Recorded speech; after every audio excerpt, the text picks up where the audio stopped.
दोस्तों, अपनी पूरी जिंदगी में आप वेंटिलेटर का नाम जरूर सुना होगा या फिर कभी हॉस्पिटल गए होंगे तो वेंटिलेटर को जरूर देखे होंगे। लेकिन क्या आपके मन में कभी ये सवाल आया है कि वेंटिलेटर काम कैसे करता है, इसकी क्या खासियत है?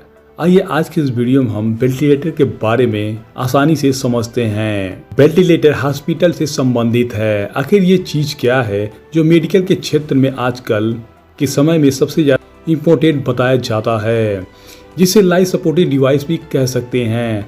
अगर ये हमारे पास हो, मतलब इसे पैंडेमिक में अगर इसकी शॉर्टेज ना हो तो क्या होगा, ये क्या करता है, इसकी होने से क्या फायदे हैं, चलिए आपको इसके बारे में बताते हैं बहुत ही साधारण सी भाषा में, जिसमें आपको दिमाग लगाने की जरूरत ना पड़े। हम नाक से सांस लेते हैं।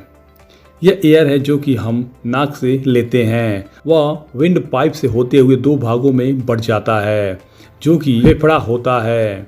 इन फेफड़ों के अंदर छोटे छोटे बैक स्ट्रक्चर होते हैं जिन्हें एल्वेलाई कहते हैं। यहीं से ऑक्सीजन ब्लड में पास होता है और पुराना कार्बन डाइऑक्साइड एल्वेलाई से होकर नाक के द्वारा हमारे शरीर से बाहर निकल जाता है।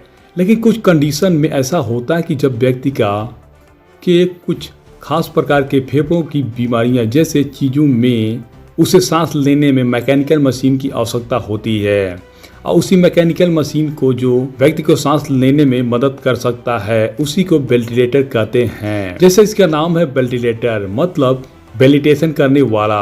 अब देखिए ये कैसे होता है, ये काम कैसे करता है। देखिए सबसे पहले तो जिस भी पेशेंट को वेंटिलेटर पर लाना होता है उसे सबसे पहले दवाई या ड्रग्स देकर बेहोश कर दिया जाता है। फिर इस प्रक्रिया में एक एल टाइप टूल है जिसे लिरेंगी स्टोप कहते हैं। उसके आगे की ओर एक सपोर्टिंग ब्लेड होता है और इसमें टार्च भी लगा होता है। इसलिए लिरेंगी स्टूल को मुंह में डालकर बहुत ज़्यादा सावधानी से हमारे गले में मौजूद एपिगैलेक्सी को उठा देता है। एपिगैलेक्सी खाना खाते वक्त विंड पाइप को ढूंढ लेता है, जिसके कारण से भोजन कभी भी हमारे फेफड़े में नहीं जाता है। उसी एपिगैलेक्सी को उठाने के बाद डॉक्टर पेशेंट के विंड पाइप में एक एंडोट्रेकियल ट्यूब को इंसर्ट कर देता है। फिर इस एंडोट्रेकियल ट्यूब में जो कि विंड पाइप के अंदर होता है उसमें एक बैलून जैसा संरचना को फुला दिया जाता है, जिससे ये पाइप अपनी जगह स्थिर हो जाती है और वहीं टिकी रहती है। इसके बाद डॉक्टर एक स्पेशल बैग जैसी संरचना से पंप करके डॉक्टर ट्यूब की पोजीशन को चेक भी करता है कि वो ट्रैक लिया कि बिल्कुल ओवर पॉट में हो। इसके लिए डॉक्टर एक्सरे भी करके देखता है।